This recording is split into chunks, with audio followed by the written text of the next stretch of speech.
to another Coach Dave Academy lap guide with myself, Kieran Harrison, once again in the BMW M4 GT3. This is week 12 of the IMSA iRacing series, and as you can see, we're at Silverstone for this one, Silverstone Grand Prix. So without further ado, let's get straight into it.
About 1 lap of fuel left.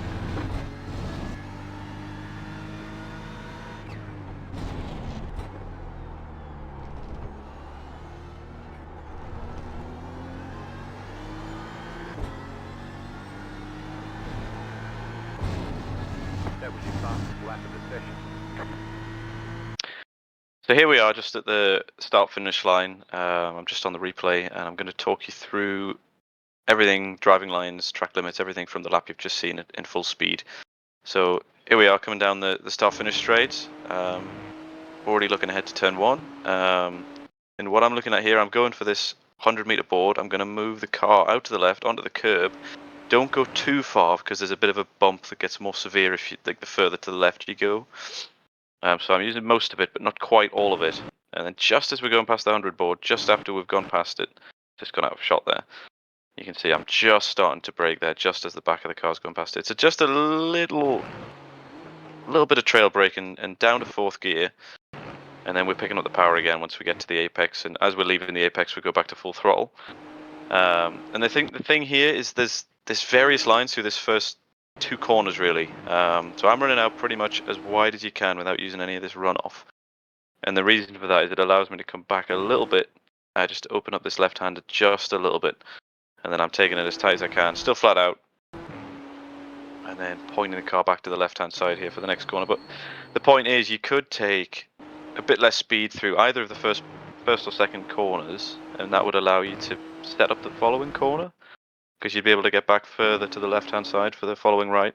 And due to the unique nature of the sector splits at this track, what you find is if you do the line like I've done here, you'll have quite a good sector 1 and a bit of a slower sector 2 because you're setting it up less optimally, or vice versa if you get further across the left-hand side. But anyway, coming out of here, I'm flat all the way through until just before the 100-meter boards, and I'm trying to get the car pointed to the left. And once I'm hitting the brakes, I'm just braking in a straight line. I'm not going to try and go much further to the left. So by the time I'm on the brakes, I'm trying to straighten out the wheel, as you can see here, pointing in a straight line and then trail braking in, all the way down to 1st gear in this car here. I do slightly miss this. You do want to be a little bit closer to the red curb, close as you can, but without hitting it is ideal. And just being nice and progressive on the power in 1st gear. It's very easy to wheel spin, so you just got to be nice and careful.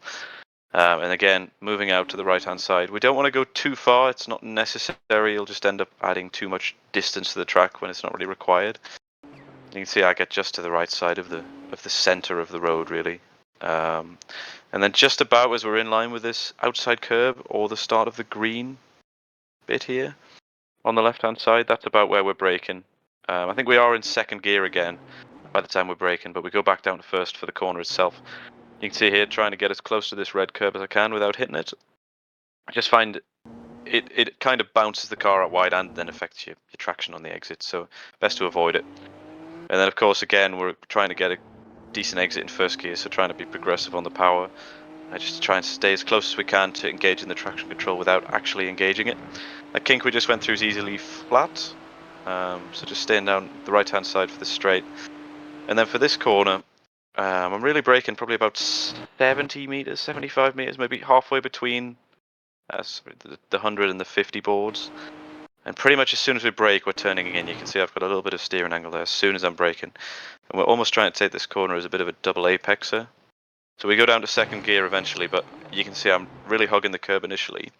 And then I run out a little bit. It's not dramatic, but I'm all the way on the curb here initially. And then we run out just to the edge of the curb and then turn back in a bit more as we get it slowed down. I do have a small slide on this occasion, but you can do it without sliding. I get away with it because it was so small. And this again is like we talked about earlier with the first two corners, where you could carry more speed here and you would gain time in the left, but you would lose some time in the right. So I'm just leaving a little bit of room between myself and the edge of the track just to open up this following right-hander. Maybe just a car's width. You don't want to leave much more than that because you leave too much, especially in the race. You'd leave the door open for somebody to send it up the inside. And again for this one, it's another double apex corner, so you can see we get the car straight from the left turn and then immediately turning into the right. Just as we turn in, we're onto the brakes straight away. Just a little bit of brake pressure, trail braking through. You can see I've hit the first apex there at this point, and then I drift out a little bit wide, and then come back for the second apex, picking up the power. Trying to get as good traction as we can. You can see it takes quite a while before I'm confident to go to full throttle, and even then I get a little bit of the traction control on the exit. You can see the car wobbling around just a bit, but not too bad of an exit. You can use all of this if you need to, just make sure you don't touch the gravel, because you'll get an off track and it'll slow you down significantly. And to this little kink, just cutting it as much as we can. There's no track limit here in iRacing, so just get up to the wall as close as you can, just to shorten the distance just a tiny bit. Then for this one, again, looking at the 100-meter board, you can see I'm starting to come off the power here. Basically, just as we go past the 100-meter board, we're getting onto the brakes. Just there, starting to brake, down to fourth gear. And you can take a bit more of this curb. You can actually get away with hitting some of this, like the red bits here. They're not that bad. But here I just take the sort of black and white curb. And the key is to try and carry as much speed as you can on the exit without getting that off track, which is pretty much the limit here. If your right wheels go beyond this black and white curb, you do get the off track. So just trying to carry as much speed through there while remaining in the track limits. And then heading into the S's section, we're going to go all the way in from the right hand side and then get up on this red sausage curb just to try and open up the entry to it as much as you can. Then pretty much as we're coming off the curb, that's when we brake. Just as we're coming off the red sausage curb and starting to turn it, we're braking a bit. We're in fifth gear at this point, and I'm going to downshift at about the apex to fourth. It's too early at this point in the braking zone to downshift, but by the time you get to the apex, you can go for the downshift. You can see the blip of throttle there from the car as I downshift on the apex. So just trail braking through a little bit, letting the car drift out wide, and then having a brief moment of acceleration here. And then back onto the brakes straight away and starting to turn into the left. Down to third for this part, taking a good chunk of curb. Can't get away with taking much more than I do here, but this is probably about the limit of getting an off track. We're just trying to keep the car to the left as much as we can through that part, and then staying in third for the final part. And I'm trying to almost set up this, the whole aim of this S's section is almost to try and set up the final part for a good exit, because obviously it comes out on the main straight. So you can see we're entering quite far from the left, considering we've just come off a left-handed corner. And I'm trying to get the car slowed down early. We're already onto the power here because I've done my braking early in the corner, and I'm on the power early to try and maximize the exit. You can take a bit of this curb as I do here, just to help open up the corner, and then you can take some of this exit curb as well. I think there is a track limit if you get right up to the edge of this green runoff bit here, even before you get to the grass. So I wouldn't push it much more than this. And if you do end up wide, try and get back onto the track quite quickly. As long as you got your right two wheels on the road, though, you're pretty much fine.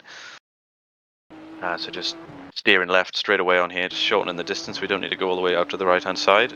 Basically, straight away pointing the car exactly where I want to go, to the point where I'm going to be turning in for the next corner. So for this one, we're looking at the 100-meter board again, and I'm braking pretty much as we get to it with the front of the car. Again, we're in 5th at this point, and we go down to 3rd for the corner.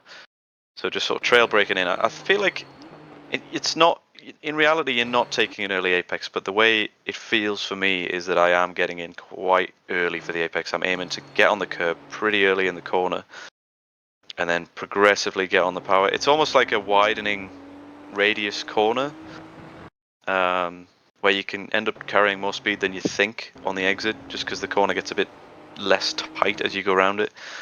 And here it's absolutely key to use as much of the track as you can. As long as your right wheels are on this black and white curb, you're within the track limits. Just be careful. If you do go the other side of it, there's not much room where before it becomes a slowdown instead of an off track. If you're on the outside of someone, be very wary of being pushed wide there, for example.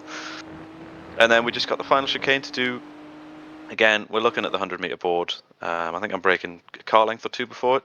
Yeah, just getting on the brakes here. Car length or two before the 100-meter board and the start of this curb. It's a bit of a bumpy braking zone, so you've got to be careful not to brake too hard, otherwise the car can end up going straight. And then we want to get into this corner without hitting this red sausage curb again. It's generally the theme in the slower corners of this track. Get as close as you can to it without hitting it. And once again, not letting the car run out too wide, because we're trying to set up the following corner as best we can. Get up right up to the red sausage curb again, and then firing out quite early. So you can see I'm doing my slowing quite early. Like, this is well before the apex. I'm going to get my minimum speed just now on the apex, and then I'm straight on the power trying to fire out. It's a little bit, you got to be a little bit careful with the traction at this point, especially if you're on older tires. But if you're like I am here on a bit of a quali lap, the traction should be no problem to get back into the second apex. It should be flat through here as well. You can run as wide as I do here, as long as you keep your right wheels on the black and white curb. It's within track limits. But yeah, that brings us to the end of the lap. There we have it. That was the lap guide around Silverstone for week 12 of the IMSA iRacing series in the BMW once again. Key thing with this track is really just, as I've said so many times, maximising the track limits, because there's quite a lot that you can get away with, and there's a lot of time to be found doing that, so make sure you take advantage. But yeah, thanks for tuning in. If you need any more information about any of the services we offer at Coach Dave, the extra lap guides, all the setup subscriptions and things, check out the Discord or the website for everything you need to know. But that's it from me for the season. I said that last week, but I've done an extra one now. So I'll see you next time.